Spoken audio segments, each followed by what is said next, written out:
Students, आज के student lecture में हम कुछ इंपॉर्टेंट एडजस्टमेंट एंट्रीज है। जो स्टूडेंट ने डाउट मुझे पूछा है तो उसको हम सॉल्व करेंगे एंड अंडरस्टैंड करेंगे कि उनके जो एडजस्टमेंट इफेक्ट है पार्टनरशिप फर्म को लेकर, पार्टनरशिप फर्म में एडजस्टमेंट एंट्रीज के कौन से इफेक्ट होते हैं, कहाँ उनको दिखाना होता है हमें। एंड एज वेल एज है ना, कुछ लोगों ने डिज़ोल्यूशन के चैप्टर को लेकर भी मुझे डाउट लिखे हैं, तो वही मैं आप लोगों के डाउट इस वीडियो लेक्चर में क्लियर करूंगी। और है ना, एंट्रीज के इफेक्ट मैं आपको बताऊंगी कि आपको कैसे करना है। तो वीडियो को लास्ट तक जरूर देखिएगा and like and subscribe and share करना मत भूलिएगा।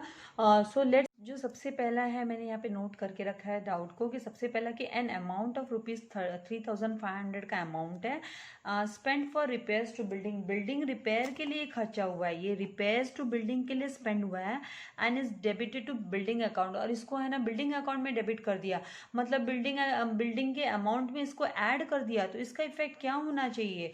तो सबसे पहले इसके दो इफेक्ट होंगे। तो एक तो आपको इसको क्या करना है, यहाँ पे ये जो डेबिट किया हुआ है बिल्डिंग अकाउंट में डेबिट कर दिया है, तो हमको माइनस करना होगा बिल्डिंग अकाउंट से। हमें माइनस फ्रॉम बिल्डिंग अकाउंट, हम बिल्डिंग अकाउंट से इसको माइनस करेंगे। एंड इसका दूसरा क्या है, हमको इसे प्रॉफिट एंड लॉस में दिखाना होगा। सेकंड इसका इफेक्ट होगा रिपेयर्स टू करके, हमको प्रॉफिट एंड लॉस अकाउंट में हमको इसको डेबिट साइड में हमको इसे दिखाना होगा, डेबिट करना होगा। प्रॉफिट साइड में हमको रिपेयर्स टू बिल्डिंग करके हमें लिखना होगा, रिकॉर्ड करना होगा।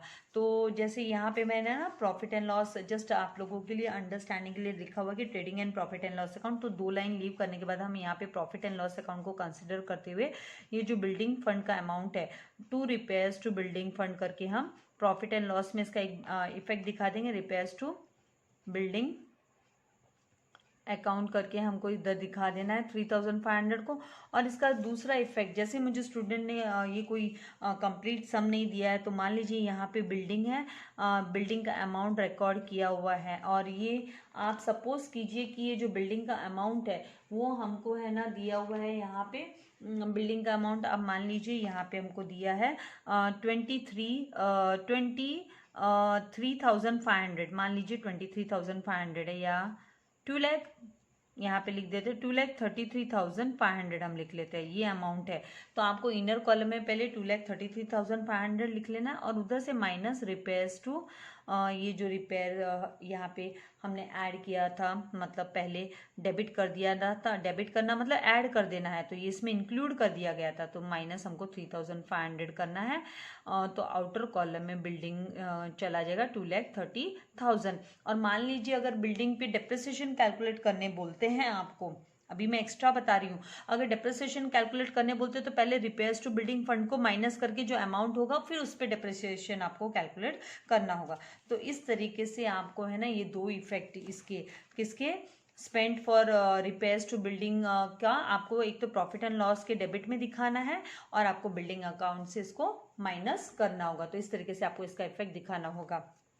और याद रखिए, नोट डाउन, कि क्या है कि जब भी अगर मान लीजिए इस पे डेप्रिसिएशन भी आपको कैलकुलेट करने बोला होता, तो जैसे देखिए यहाँ पे डेप्रिसिएशन की सेकंड एंट्री है, तो मैंने जब तो जैसे आपको कहा है कि डेप्रिसिएशन को लेकर है, तो पहले अभी यहाँ पे हम देखते हैं। देखो, depreciation on plant and machinery पे डेप्रिसिएशन कैलकुलेट करने बोला है, एंड बिल्डिंग पे डेप्रिसिएशन कैलकुलेट करने बोला है 5% का। तो यहाँ पे देखिए, ये जो प्लांट एंड मशीनरी का अमाउंट नहीं दिया है स्टूडेंट ने मुझे, तो मैं यहाँ पे प्लांट एंड मशीनरी का अमाउंट आपके अंडरस्टैंडिंग के लिए, प्लांट एंड मशीनरी, तो मान लीजिए यहाँ पे प्लांट एंड मशीनरी है वो 40,000 है, 40,000 मान लीजिए प्लांट एंड मशीनरी है, तो उसको इनर कॉलम में लिखना है, माइनस आपको डेप्रिसिएशन करना होगा 5% का। क्या करना होगा? डेप्रिसिएशन 5% का आपको डेप्रिसिएशन करना होगा। तो 40,000 पे plant and machinery at the rate of 5% depreciation, आपको depreciation on plant and machinery at the rate of 5% is equals to 40,000 multiply by 5 upon आप 100 करेंगे, तो this 2 zeros will get cancel with this 2 zeros, and आपका 5 4 सा कितना होता है 20, तो यहाँ पे 2,000 है वो आ जाएगा। तो हमको 2,000 यहाँ से फिर मतलब बैलेंस शीट में से माइनस करना होगा। तो ये डेप्रिसिएशन का एक तो इफेक्ट हो गया कि आपने है ना बैलेंस शीट में पर्टिकुलर एसेट में से माइनस कर दिया, और दूसरा इफेक्ट इसका प्रॉफिट एंड लॉस अकाउंट के, मतलब ये प्रॉफिट एंड लॉस यहाँ तक हमने माना कि ट्रेडिंग है, तो यहाँ पे प्रॉफिट एंड लॉस में to depreciation on plant and machinery आपको लिखना होगा, डेबिट साइड में आपको इसको दिखाना होगा। तो ये इसका इफेक्ट होता है कि आपको डेबिट साइड में दिखाना होता है, ठीक है। और फिर उसके बाद में बिल्डिंग का भी बोला है हमको, building at the rate of 5%। तो यहाँ पे आपको ये जो अमाउंट आपका 2,30,000 है, आप इनर कॉलम में ही ले लो, क्योंकि ये नेट अमाउंट नहीं है, क्योंकि इस पर डेप्रिसिएशन भी कैलकुलेट करने बोला है। तो जैसे मैंने कहा कि डेप्रिसिएशन कब कैलकुलेट होता है, पहले रिपेयर्स वगैरह जो भी है उसको आपको माइनस करना है, और उसके बाद में है ना आपको डेप्रिसिएशन कैलकुलेट करना होता है। तो यहाँ पे उसी के बाद में आपका यहाँ पे डेप्रिसिएशन आएगा। तो ये अमाउंट आपको इनर कॉलम में ले लेना है। एंड 2,30,000 पे हमको 5% कैलकुलेट करना है, तो -5% डेप्रिसिएशन। तो 5% का डेप्रिसिएशन हम कैलकुलेट करने के लिए क्या करेंगे, बिल्डिंग पे 5% का डेप्रिसिएशन कैलकुलेट करने के लिए 2,30,000 depreciation on building at the rate of 5%। तो 2,30,000 मल्टीप्लाई बाय 5 अपन आपको 100 करना है। This 2 zeros will get cancel with this 2 zeros, ठीक है। ये 2 0 आपका कैंसिल हो जाएगा। उसके बाद में 0 0 एंड 5 3 ज़ा कितना होता है 15 का 5 कैरी ओवर 1, 5 2 ज़ा 10 एंड 1 11, तो 11,500। तो यहाँ पे 11,500 आपको लिखना है, और आप यहाँ से माइनस करोगे तो कितना आ जाएगा 0 0 5, और फिर 29, तो 9 - 1 कितना होता है 8, एंड 2 - 1 कितना होता है 1, एंड यहाँ पे आ जाएगा 1, तो 1,18,000 सॉरी ये 2 आएगा 2,18,000, 2,18,500 आउटर कॉलम में चला जाता है। और ये 11,500 है वो कहाँ पे आएगा, वो डेप्रिसिएशन है करके वो आपका प्रॉफिट एंड लॉस अकाउंट में रिकॉर्ड होने वाला है। तो टू डेप्रिसिएशन करके हम टू डेप्रिसिएशन ऑन बिल्डिंग करके इसको हम लिख देंगे प्रॉफिट एंड लॉस अकाउंट में। यहाँ पर हम लिख देंगे उसको 11,500 ऐसे। मतलब इसके दो इफेक्ट आपके आने हैं। कैसे दो इफेक्ट आने हैं, तो ये जो है ना डेप्रिसिएशन है, ये क्या करना होता है, तो डेप्रिसिएशन हमको करना होता है माइनस, लेस करना होता है। तो लेस कहाँ से करेंगे, तो प्लांट एंड मशीनरी में से करेंगे एंड बिल्डिंग में से माइनस करेंगे। और फिर इन डेप्रिसिएशन का जो सेकंड इफेक्ट होता है वो प्रॉफिट एंड लॉस अकाउंट में डेबिट साइड में जाता है। आपको ऐसे करना है उसको, ठीक है। फिर नेक्स्ट यहाँ पे जो एडजस्टमेंट है वो बोला है कि गुड्स ऑफ ₹750 टेकन ऑफ, वो टेकन ऑफ किया, टेक ऑफ कर लिया। गुड्स किसने, रोशन ने, फॉर द पर्सनल यूज़ के लिए। तो ये ड्राइंग्स हो गई, ये ड्राइंग्स हो गई। तो इसके दो इफेक्ट क्या होंगे, तो इसके दो इफेक्ट मैं आपको यहीं मतलब जस्ट बोल देती हूँ कि एक तो आप है ना गुड्स टेक ओवर किया है ना, तो आप ट्रेडिंग अकाउंट में कहाँ लिखेंगे इसे, तो ट्रेडिंग अकाउंट क्रेडिट साइड में इसको रिकॉर्ड करेंगे। गुड्स टेकन बाय रोशन करके आप लिख दोगे। और इसका दूसरा इफेक्ट है ना, रोशन के कैपिटल अकाउंट में, रोशन का जो आप कैपिटल अकाउंट बनाओगे उसमें आप डेबिट साइड में लिख दोगे रोशंस कैपिटल अकाउंट में आप डेबिट में उसका अमाउंट ये जो है ना रिकॉर्ड कर दोगे कि टू ड्राइंग्स करके। ये क्या है, पर्सनल यूज़ के लिए ना, पर्सनल यूज़ मतलब ड्राइंग्स है, पर्सनल यूज़ का मतलब क्या है, तो ड्राइंग्स है। तो कैपिटल अकाउंट में हम ड्राइंग्स करके लिख देंगे इसको, ड्राइंग्स करके, टू ड्राइंग्स करके कैपिटल अकाउंट में आ जाएगा। मान लीजिए मैं आपको ये जैसे यहाँ पे बताती हूँ कि ये मान लीजिए ये उसका कैपिटल अकाउंट है, मान लीजिए पार्टनर्स कैपिटल अकाउंट है। तो ये पार्टनर्स कैपिटल अकाउंट में आपको डेबिट साइड में रोशन का जो कॉलम होगा, रोशन के कॉलम के अंडर में मान लीजिए ये सीता का है और ये रोशन का है, ठीक है। तो रोशन के कॉलम के अंडर में आपको ड्राइंग्स करके रिकॉर्ड करना होगा, जो अमाउंट है 750 रोशन के कॉलम में। और यहाँ पे ट्रेडिंग अकाउंट में है ना by goods taken over, trading account में by goods taken over by Roshan ने ले लिया और पर्सनल यूज़ के ले लिया है, इसलिए 750 इसके यहाँ से ट्रेडिंग अकाउंट से क्या हो जाएगा, डिडक्ट हो जाएगा, कम हो जाएगा। मतलब बैलेंस क्रेडिट साइड में आप रिकॉर्ड करोगे पर्सनल विड्रॉवल को। देन यहाँ पे क्या बोला है, इंक्लूडेड इन वेजेस में इंक्लूड है, क्या इंक्लूडेड है, तो एडवांस, जब भी एडवांस की बात आती है, प्रीपेड दिया है ना, गिवन मतलब पेड, तो प्रीपेड है, ये प्री है, एडवांस मतलब प्री, एडवांस का मतलब होता है प्री। तो इसका एक इफेक्ट तो क्या आएगा कि प्रीपेड है, क्या प्रीपेड है, तो वेजेस प्रीपेड है, तो वेजेस में से आपको माइनस करना है। तो मान लीजिए यहाँ पे ट्रेडिंग अकाउंट में आपका 2 वेजेस आपने रिकॉर्ड किया हुआ है एंड 2 वेजेस आप ऐसे समझ लीजिए कि 10,000 है, चलिए एग्जाम्पल के लिए, तो यहाँ से माइनस आपको करना होगा प्रीपेड वेजेस। प्रीपेड वेजेस यहाँ से माइनस करो क्योंकि एडवांस में पेमेंट किया है, तो यहाँ से तो प्रीपेड माइनस हो जाएगा, यहाँ से आपको प्रीपेड माइनस कर देना है क्योंकि एडवांस में पेमेंट, यहाँ पे एडवांस पेमेंट की बात की है, included wages advances given, advance दिया हुआ है तो हम प्रीपेड जो है उसको प्रीपेड किया हुआ है तो हम उसको 3,000 को हम रिकॉर्ड कर देंगे, यहाँ पर माइनस करेंगे यहाँ से, और फिर हमको क्या करना होगा 7,000 आउटर में आ गया मान लीजिए। और बैलेंस शीट में हमको एसेट्स के अंडर में इसको रिकॉर्ड करना होता है क्योंकि एडवांस गिवन है ना, एडवांस गिवन टू वर्कर्स, तो ये बैलेंस शीट में एसेट्स के अंडर में advance given to assets workers करके इस तरीके से आएगा। और ठीक है, और फिर इसके बाद में क्या बोला है नेक्स्ट यहाँ पे हम देखेंगे, तो यहाँ पे नेक्स्ट वाली जो एंट्री है वो है provide ₹1,500 for bad debts and doubtful debts on debtors. तो ये bad debts and doubtful debts and debtors का क्या होता है, इसका एक इफेक्ट है जो आपका तो ये तो आपका न्यू आरडीडी हो गया, new RDD doubtful debts new RDD, तो आपको है ना इसे क्या करना है, जो प्रॉफिट एंड लॉस अकाउंट के डेबिट साइड में इसको रिकॉर्ड करना है। तो इसका फॉर्मेट मैं आप लोगों को नेक्स्ट वीडियो में बनाना सिखाऊंगी, इसका पूरा एक्सप्लेनेशन सेपरेट में दूंगी, और इसको आपको प्रॉफिट एंड लॉस अकाउंट के डेबिट साइड में ऐड कर देना है, मतलब जो पुराना आरडीडी वगैरह है वो सब, पुराना आरडीडी तो हम माइनस करते हैं, न्यू आरडीडी को अगर कोई बैड डेब्ट्स है, नया बैड डेब्ट्स है, वो सब में हमको ऐड करना है इसे। एंड इसका जो दूसरा है फिर क्या है कि आपको डेटर्स से माइनस करना होगा, डेटर्स लेस फ्रॉम डेटर्स, यहाँ एसेट्स में जाके आपको डेटर्स में से लेस करना होगा, तो इसका लेस करना है आपको डेटर्स में से।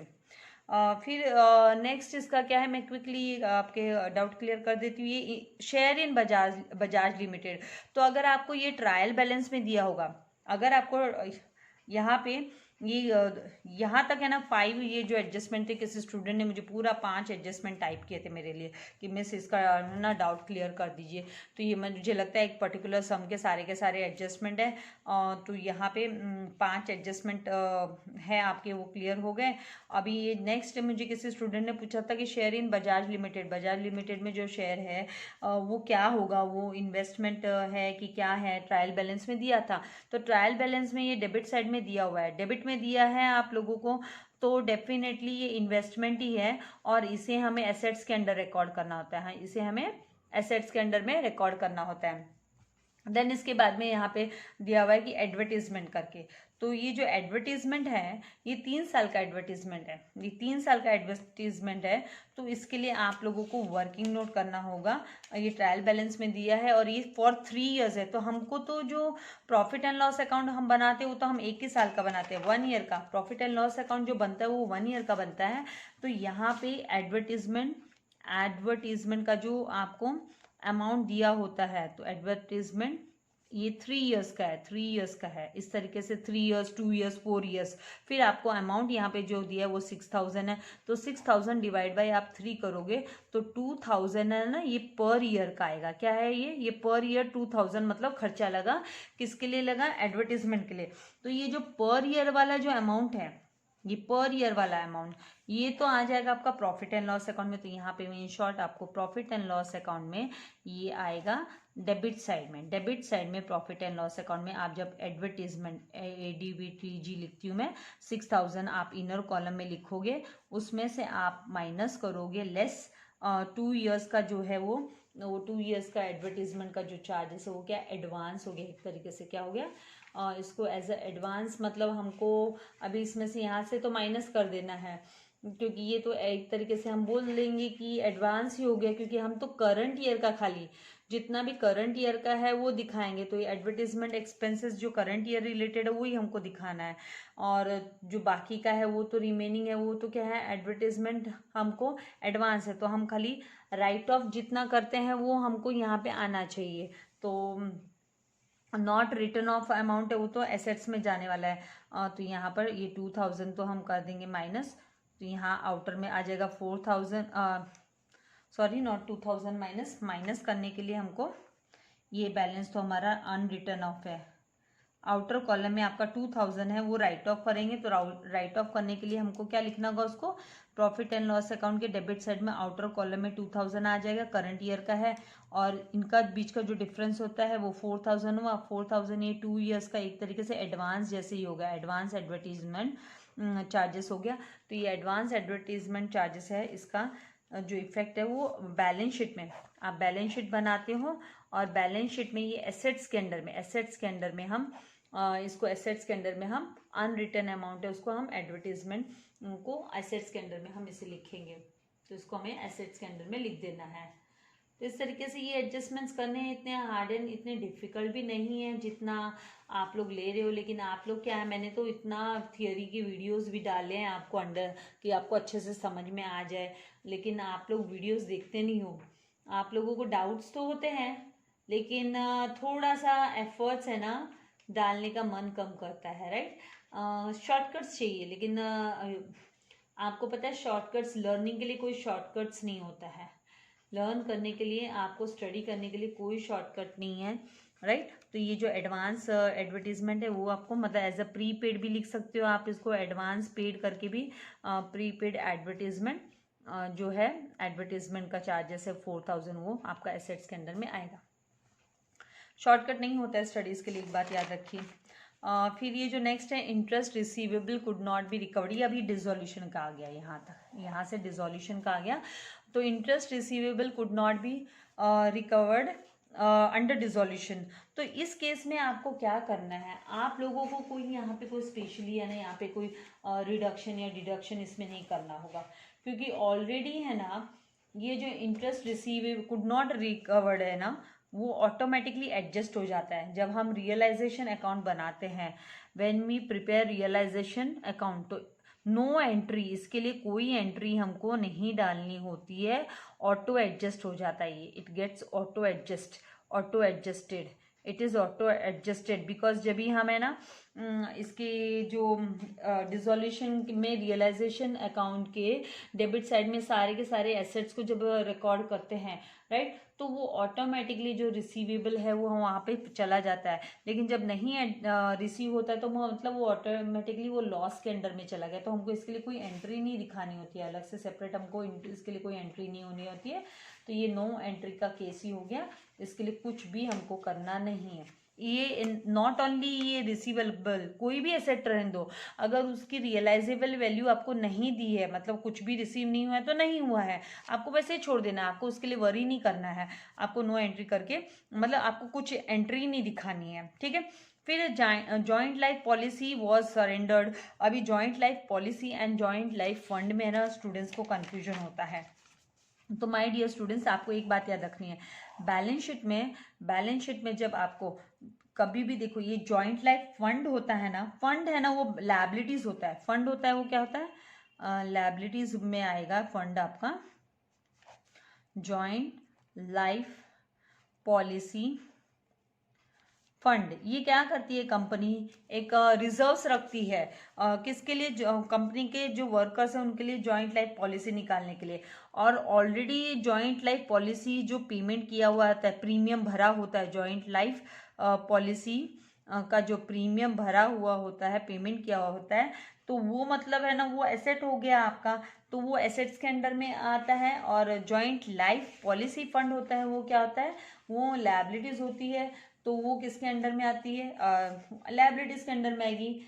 तो बैलेंस शीट में इसको लायबिलिटीज के अंडर में दिखाया जाता है। तो जब ये इसके सरेंडर की बात आती है कि जॉइंट लाइफ पॉलिसी सरेंडर्ड, ये जब सरेंडर्ड होती है तो मतलब इसका आपको जो वैल्यू जो दिया हुआ है, यहाँ पे आपका जो स्टेटमेंट दिया हुआ है ये है ना आपके टेक्स्ट बुक के इलस्ट्रेशन नंबर 5 पेज नंबर 22 पे, पेज नंबर 222 पे ये है ना इलस्ट्रेशन नंबर 5 का ये एडजस्टमेंट है, जहाँ पे स्टूडेंट को डाउट है कि भाई जॉइंट लाइफ पॉलिसी वो सरेंडर का दिया है, जॉइंट लाइफ इसके बारे में, फंड के बारे में नहीं बोला है। तो फंड के बारे में आपको कुछ नहीं करना है, आपको वैसे ही एज इट इज आपने रिकॉर्ड किया और फिर उसको छोड़ देना है, उसको आपको एज इट इज उसको छोड़ देना है। और जब जॉइंट लाइफ पॉलिसी सरेंडर की बात आ रही है तो मतलब उसकी सरेंडर वैल्यू जो है उसमें वो सरेंडर हो जाएगा। तो वहाँ पे 30,000 दिया तो सरेंडर उसी अमाउंट में 30,000 में ये सरेंडर हो जाती है।